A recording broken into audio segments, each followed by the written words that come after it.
तमिलनाडु में मशहूर एक्ट्रेस विजय थलापति की सरकार को अभी 2 महीने भी पूरे नहीं हुए हैं, पर किसी फिल्म स्क्रिप्ट की तर्ज पर इस सरकार को गिराने की साजिश शुरू हो गई है। विधायकों की हॉर्स ट्रेडिंग के आरोप लगने लगे हैं। विजय थलापति की पार्टी टीवीके ने आरोप लगाया है कि पूर्व सीएम एम.के. स्टालिन की डीएमके उनके विधायकों को खरीदने की कोशिश कर रही है और उन्हें सरकार के खिलाफ वोट देने के लिए करोड़ों रुपए का ऑफर दिया गया है। डीएमके चाहती है कि टीवीके के कई विधायक एक साथ इस्तीफा दे दें ताकि उनकी सरकार गिर जाए। तमिलनाडु सरकार के इंटेलिजेंस डिपार्टमेंट ने भी ये दावा किया है कि उसने विजय थलापति सरकार को अस्थिर करने की साजिश नाकाम कर दी है। ऐसे ही आरोप डीएमके भी लगा रही है कि टीवीके उनके विधायकों को करोड़ों रुपए का ऑफर दे रही है। क्या ये महज आरोप है या इन आरोपों में कोई सच्चाई भी है?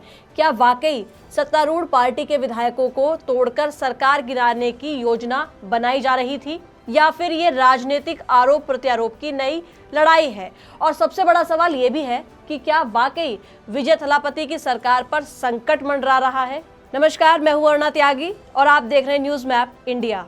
तमिलनाडु में फिल्मी हीरो को भगवान की तरह पूजे जाने की परंपरा रही है। इस बार भी अभिनेता से राजनेता बने सी जोसेफ विजय, जिन्हें विजय थलापति के नाम से जाना जाता है, उन्होंने चुनाव से पहले अपनी पार्टी तमिलगा वेट्री कज़गम टीवीके बनाई है और सारे चुनाव सर्वेक्षण को गलत साबित करते हुए अपने पहले ही चुनाव में झंडा गाड़ दिया। इस चुनाव में तमिल वोटरों के बीच टीवीके की आंधी नजर आई और डीएमके और एआईएमडीएमके जैसी स्थापित पार्टी चुनाव नतीजों में बहुत पीछे रह गई। 59 साल बाद तमिलनाडु में डीएमके और एआईडीएमके के अलावा कोई और पार्टी चुनाव जीती है। तमिलनाडु विधानसभा में टीवीके ने 108 सीटों पर जीत दर्ज की, जबकि वहां बहुमत का जादुई आंकड़ा 118 सीटों का होता है।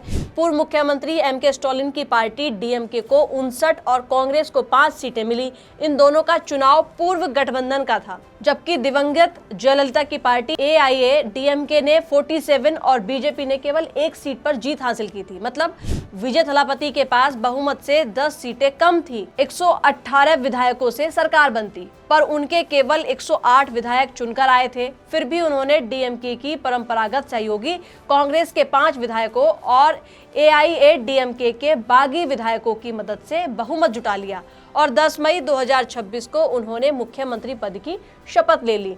उनकी सरकार बने हुए अभी 2 महीने पूरे हुए भी नहीं हैं, लेकिन उनकी तरफ से ये बड़ा आरोप लगाया गया कि मुख्य विपक्षी दल डीएमके उनकी सरकार गिराने की साजिश कर रहा है, उनके विधायक तोड़ने की कोशिश कर रहा है, जबकि डीएमके ऐसा ही आरोप टीवीके पर लगा रहा है।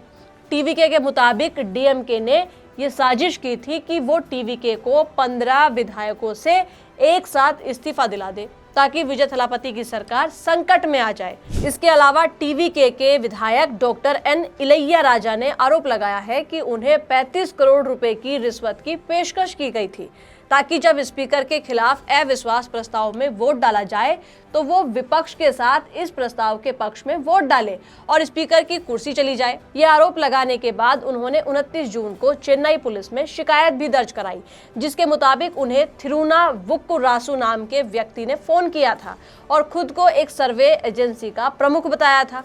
उसने मुझे 35 करोड़ रुपए देने की पेशकश की और कहा कि विधानसभा अध्यक्ष के खिलाफ प्रस्ताव लाया जाएगा जिसमें उन्हें अपनी पार्टी टीवीके के खिलाफ वोट देना पड़ेगा। जब इलैया राजा ने ये ऑफर ठुकरा दिया और कहा कि मैं ये बात अपनी पार्टी को बताऊंगा, तो आरोपी थिरुनावुक्कुरासु उन्हें और उनके परिवार को गंभीर परिणाम भुगतने की धमकी दी थी।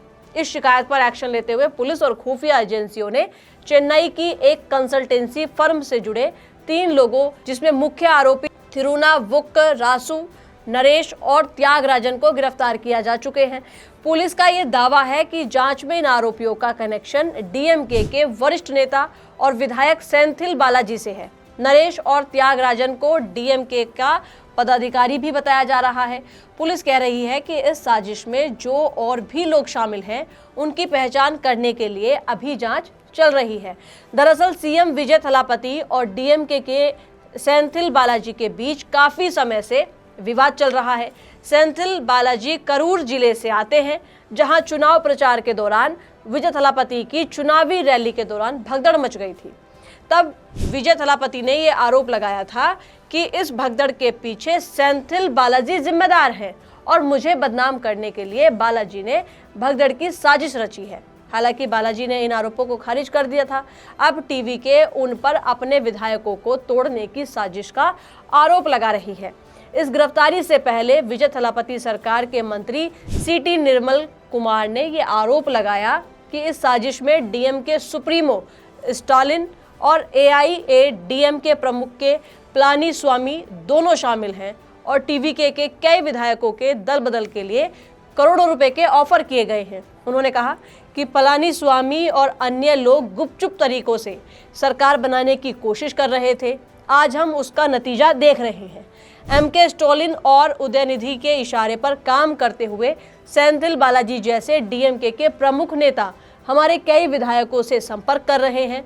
वो उन्हें 20 करोड़ से 50 करोड़ रुपए तक की पेशकश कर रहे हैं।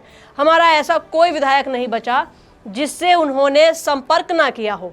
उधर डीएमके भी विजय थलापति पर उसकी पार्टी के विधायक तोड़ने का आरोप लगा रही है। डीएमके की तरफ से राज्यपाल आरवी अर्लेकर को पत्र सौंपा गया है जिसमें मुख्यमंत्री थलापति विजय के खिलाफ जांच की मांग की गई है। डीएमके के मुताबिक उनके सहयोगी एमडीएमके प्रमुख वाइको ने ये माना है मुख्यमंत्री विजय थलापति ने उनके 2 विधायकों को खरीदने की कोशिश की थी। जिन 2 विधायकों की बात हो रही है वो चुनावी गठबंधन के तहत डीएमके के सिंबल पर चुनाव जीत कर आए हैं।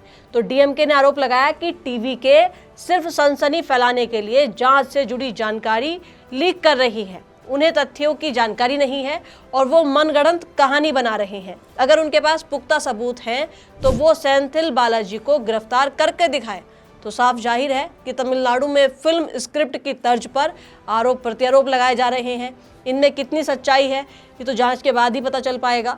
लेकिन पुलिस कोई एक्शन लेती भी है तो डीएमके यही आरोप लगाएगा कि पुलिस टीवी के दबाव में गलत काम कर रही है। मतलब जांच होगी और एक्शन होगा तो उस पर भी बवाल होने की पूरी संभावना है। पर यह बात तो सच है कि अब किसी प्रदेश में किस पार्टी की सरकार बनेगी और कौन विपक्ष में बैठेगा ये केवल चुनाव मैदान में तय नहीं होता। हमने देखा कि वोटरों ने बहुमत किसी पार्टी को दिया और सरकार और चुनाव बाद में सरकार किसी और पार्टी की बन गई।